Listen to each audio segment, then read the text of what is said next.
Hammaga salom. Bu hammaning kunlariga adashmasam 17 yoki 18 son o'tishayotgan bo'lishi mumkin, lekin savdo qilib turadi. Sizlarni yana bir bor balkondan ko'rib turganimdan xursandman. Yana balkondamiz. Yil oxiri 2025-yil 10-dekabr. Bu yilni tasvirlaydigan yagona gap bor. Karl Marksning qabrida Labubu topildi.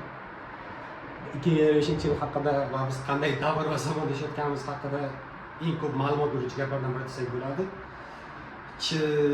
Chunki yil menimcha turk seriallaridan ham uzoq davom etdi. Urush bilan boshladik. Urush va Tramp bilan, lekin bu biz uchun muhim emas. O'zbekistonda ko'p yangiliklar bo'ldi, bu ham muhim emas. Muhim bo'lgan yagona narsa yil og'ir o'tdi, lekin biz tirik qoldik. Nimadirlar yo'qotdik, kimlardandir ayrildik, kimlar bilan aloqalar uzildi. Lekin kun oxirida, bayram oxirida siz Aliyev va Mandalilar bilan sokin holda o'tirishingizdan umiddaman. Hazillarga o'tadigan bo'lsak, bu yil juda ham ko'p firibgarlik holatlari haqida yangiliklar eshitdim, ba'zi podkastlar oldim. Firibgarlik O'zbekistonda avjida. Boshqa davlatlarda buni parlament deyishadi. O'zbekistonda firibgarlik juda ham avjida va menda bunga yechim topildi. Men o'ylaymanki, biz firibgarlarga xuddi Telegram Premiumga podpiska bosganday podpiska bosib, soliq to'lash boshlashimiz kerak. Shunda ular bizdan 10 million, 100 million milliardlar o'g'irlashganida shunchaki 57 ming so'm oyiga to'lab olishadi. Ular ham xursand, biz ham xursand. Men yaqinda bir qiziq fikrga uchradim. Masalan, avvallar aytishardi, yosh bolaga telefon berish kerak emas. Yosh bola uchun telefon xavfli, har xil guruhlarga qo'shilib qolishlari mumkin, har xil ko'rishga bo'lgan narsalar ko'rishlari mumkin. Menda teskari taklif bor. Menimcha yosh bolalar telefondan bo'lmaydi, chunki ularning hayoti, lekin biz 50 dan o'tgan odamlardan telefonlarni olib qo'yishimiz kerak. Bu telefonlarni taqiqlashimiz kerak. Chunki nima uchun men Telegramda random kunda Miraz aka santexnikda mana bunday holatga tushgan rasmni ko'rishim kerak. Yoki vrachlik haqida podkastlarda bu ahmoqlar o'zi kim degan savolga berishim kerak. Yo'q, Artur Chaparyanning zo'r qisqa bir posti bor edi. U aytadiki, masalan, ingliz stand-upperlarini kanallariga, Instagramlarga kirsanglar, kommentlarda odamlar aytilgan hazildan ko'ra yaxshiroq hazil yoki hazildan nimani his qilganini yozib ketadi dedi. Va shunchaki ruscha stand-up komiklar kanaliga o'tsanglar, birinchi yozilgan komment kim bu o'zi bo'ladi.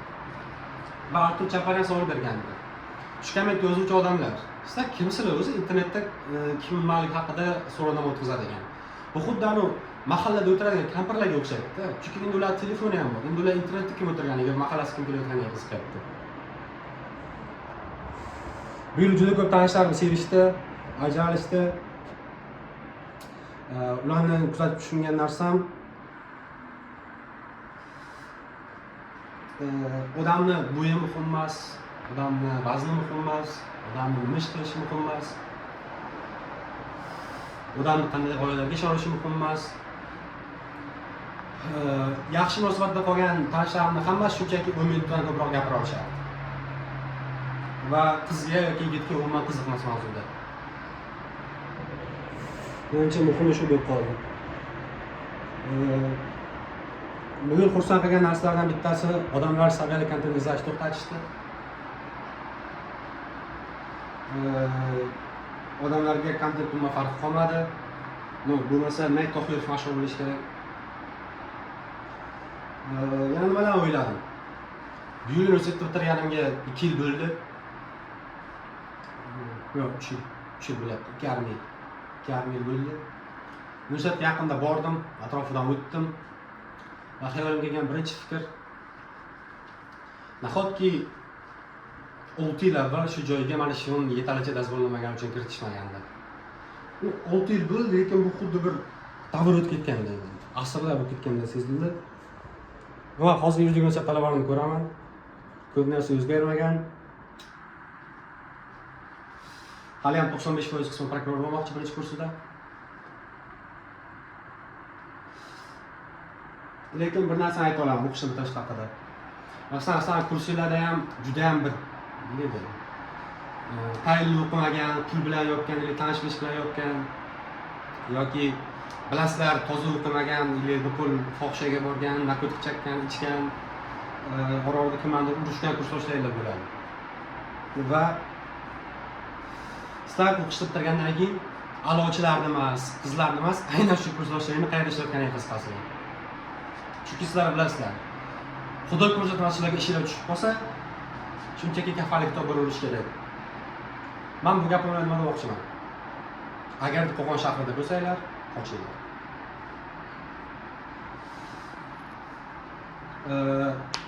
Orolda sinfdoshlarimni ko'rib qolaman. O'qishga kirganlar zo'r ishlashyapti. Bir tanishim psixologiyaga kirgandi, yana bir tanishim jahon tillariga. Hozir ikkalasini Everestda dars beradi. Va psixologiyada o'qiydigan sinfdoshim ingliz tili 3-yil bo'lgani uchun o'qishni xohlamagan yigitlardan biri edi. Hozir u ba'zi bir bolalarga 7-8 avt solish ko'rgan bo'ladi. Bu gapimni nima demoqchiman? Hech qachon maktablarda xunuk bo'lgan, sizlarga yoqmagan qizga yomon gapirmanglar. Qachondir modelga aylanishi mumkin. Yo'q, kapalagan bir vaqtlar qurib qo'ygan. Va bo'yi past bolalarga 25 yoshgacha bila olmaysizlar, mo'ljallarni o'sib ketishi mumkin. Keyin mendan yil oxirida bitta tilak bor xolos. Aytishlar mumkin, yanada progressivroq yo'lga umid qiladi, ko'proq pul topishni xohlaydi, uylanishni xohlaydi, qarzlarni yopishni xohlaydi. Yo'q. Men 2016-yilda City Mall'larda, har xil savdo markazlarida, ayniqsa ayollar kiyim o'tiradigan joylarda skaneykalar ko'proq bo'lishiga umid qilaman. Chunki sevgan qizingiz yoki xotiningiz yoki onangiz bilan bozorlik qilib yurish Floyd Mayweather bilan 12 raund boks uchdan og'irroq. Hamma yangidi bilan o'ylaymanki keyingi yil videolar ko'proq bo'ladi, mana o'zimni ko'proq ko'rasizlar. Baxtinglarga qarshidir yoki baxtinglargadir. Chiqamanmi yo'qmi? Muhimi tirik tursanglar bo'ldi. Masalani yaxshi ko'raman. Yangi yil bilan